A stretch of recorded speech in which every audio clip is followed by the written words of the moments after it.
Shalom, shalom, Israel, coming back at you with another lesson. Lord willing, this is edifying. First off, giving all praise, all honor, all glories to Yahweh, Bahashem, Yahweh Shai, Bahashem, Rakakwadash. Double honors to the apostles and the elders of Great Millstone and all the teachers out there pushing this word in truth, with truth and sincerity, especially now, risk your lives to do so.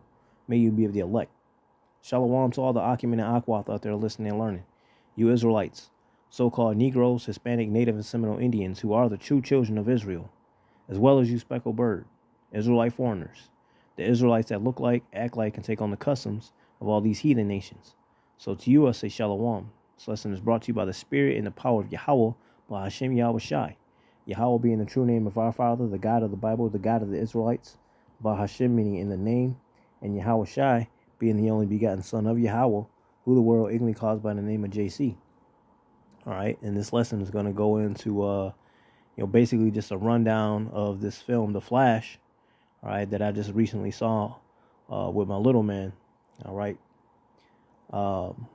It was a class day, but I figured, I'll take time to have a so-called cheat day, my steady diet, usually, basically being in the word, reading, studying, watching lessons, making lessons, constantly just engulfed in the word. So I figured, let's have a cheat day. Well, with that being said, it wasn't necessarily a cheat day because obviously, you want to have everything and find anything to be edifying, right?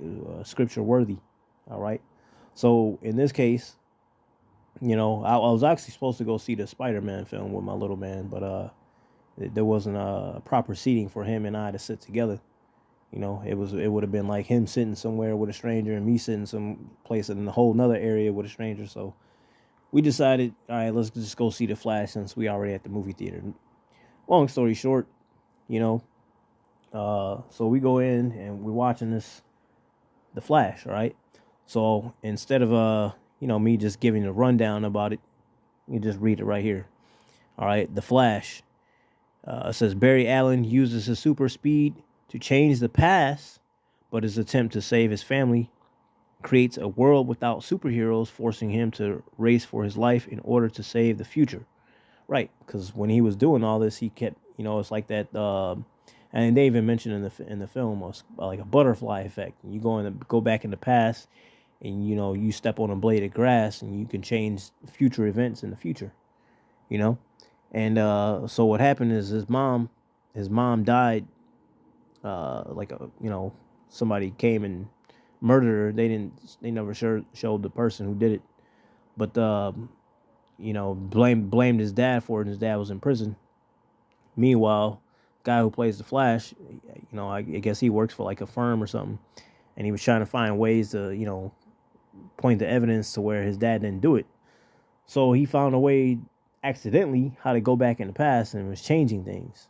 All right, ultimately messing up the future. All right, so long story short, the reason why I got this lesson, listen, man, Esau is going to find any way and every way through film, right, through his witchcraft, to make things happen to where he knows he can't make it happen on this side, in the reality. So he makes films, all right, to show what he wish he can do, all right, to be superheroes, to change time, to change the reality of life, all right, to fit his narrative and such. All right, that's the only way he can do it. All right. So we're going to get into scriptures as to what the basis of the film was about, right? It was about changing time. All right. And in the scriptures, there's a few instances where time was changed. All right. And the only one that can change time or anything of the such is Yahweh, Ba'ashem Yahweh Shai. And that's what we're going to get into. So it's going to be a relatively short lesson. All right. Just using scriptures to edify the basis of the situation. All right. So this is Daniel 2. And I'll start at verse 19. Then was the secret revealed unto Daniel in night vision, that Daniel blessed the Most High of heaven. Daniel answered and said, Blessed be the name of our power, Salakit. Blessed be the name of Yahweh forever and ever. for wisdom and might are his. And here's the point. Verse 21. And he changeth the times and the seasons. He removeth kings and setteth up kings. Right? The Lord is the one who right now has Esau ruling the earth. All right? For a time. All right? But it's going to be back, the balance is going to be back in order. Where Yasha is going to be ruling. All right? Alongside with Yahweh Shai, King David. All right? A righteous order. All right? But point being, the Lord is the one who rises kings and lets them fall. He's the one who changes the times and the seasons. All right? So again, verse 21, Daniel 2:21, and he changes the times and the seasons. He removeth kings and setteth up kings. He giveth wisdom unto the wise and knowledge to them that know understanding. He revealeth the deep and secret things. He knoweth what is in the darkness, and the light dwelleth with him. All right? So he knows who's gonna serve him, who's not gonna serve him. He knows who's gonna backbite and be totally contrary to the scriptures. He knows who's gonna follow through. Right? He knows who's gonna be a righteous ruler, who isn't. All right. Point being, he let all these other nations rule for a time. All right, and they just all prove that they are unworthy. All right, and so Esau wish he can go back and change things around. He probably wish he can go back and change it to where he got the blessing that Jacob got. Right? He probably have it where he came out second. Knowing Esau. All right, but that's one point in reference in the scriptures, showing that it's only the Lord that can do these things. Esau only wishes that he can do these things. That's why he makes the witchcraft. That's why he makes these films to be able to do these things, because he can't do it in reality.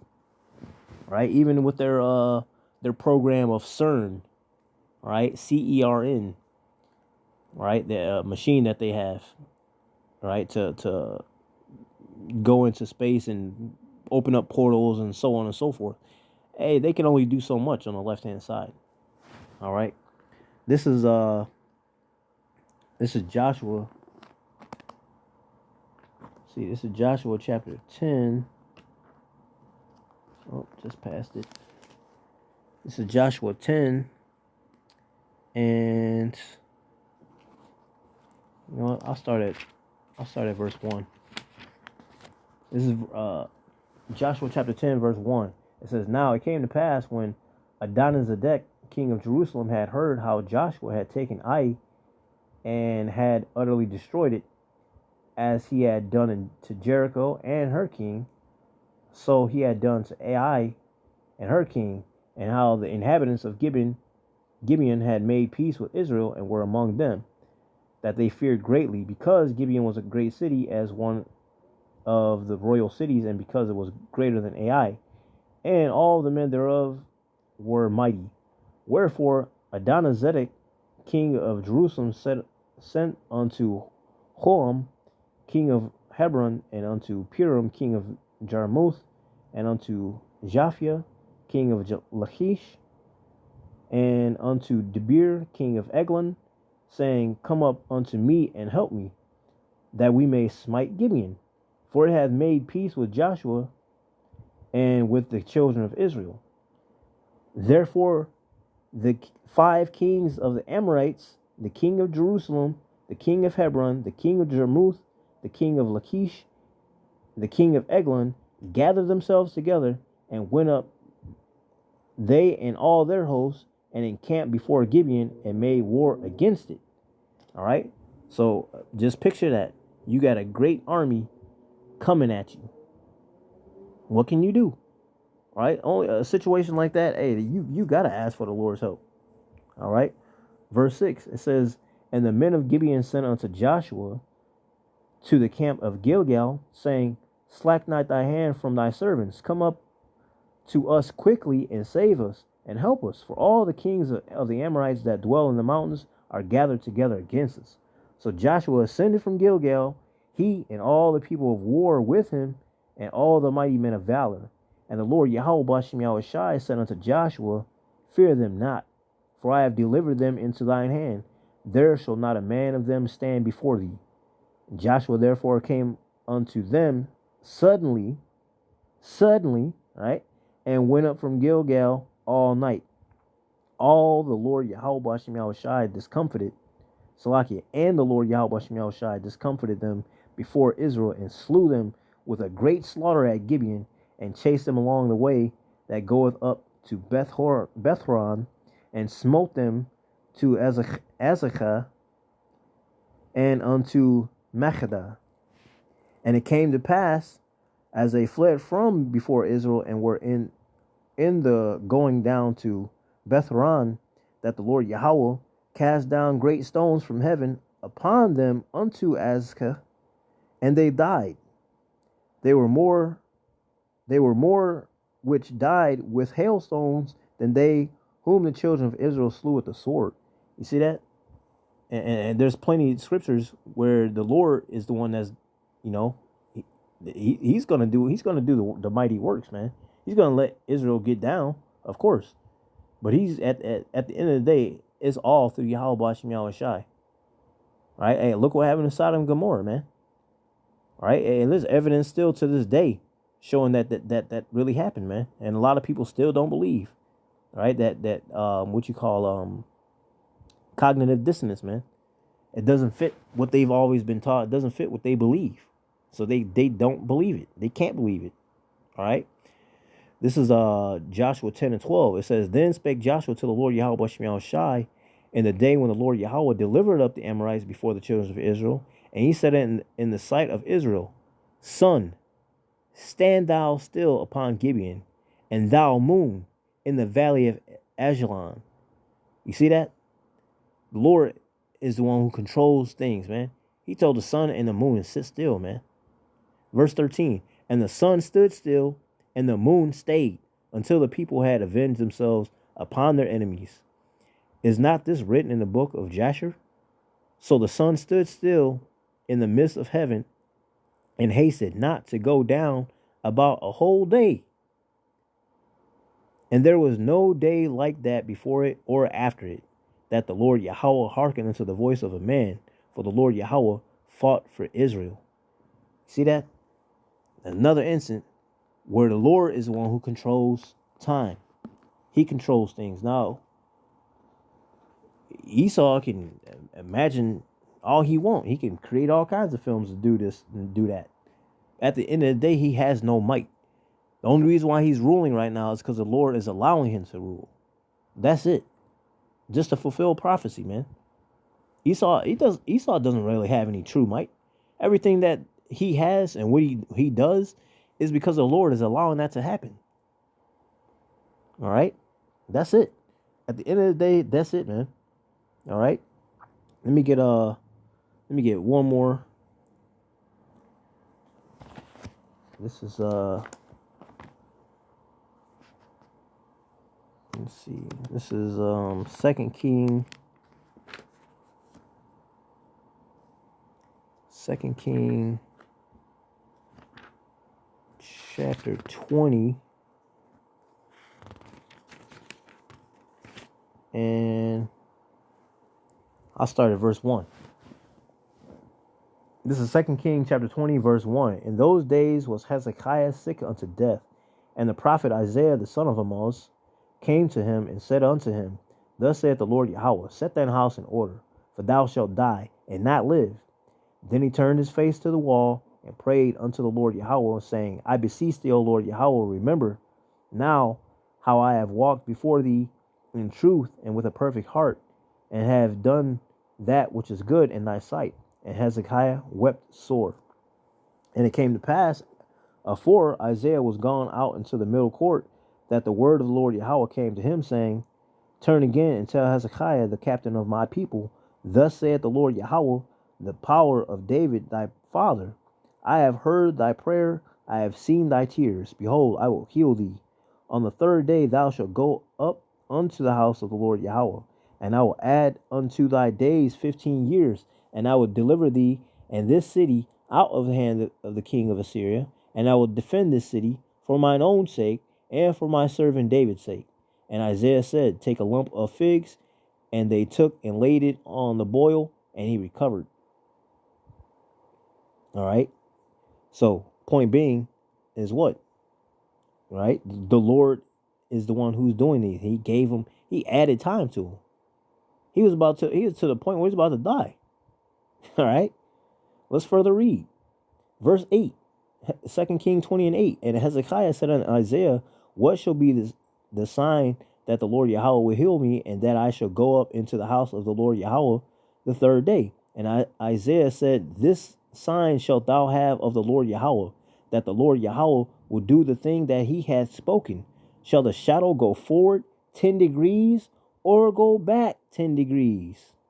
And Hezekiah answered, it is a light thing for the shadow to go down 10 degrees. Nay, but let the shadow return backward 10 degrees. And Isaiah the prophet cried unto the Lord Yahweh, and he brought the shadow 10 degrees backward, by which it had gone down in the dial of Ahaz. See that? So the Lord is the one who controls everything, man. All right? Esau can only wish. He can only make movies to think that he can do this and do that. The Lord controls time. All right? That's what I got from that film. The Lord is the one controlling all time. All right? Let's get get one more just to tie it all in.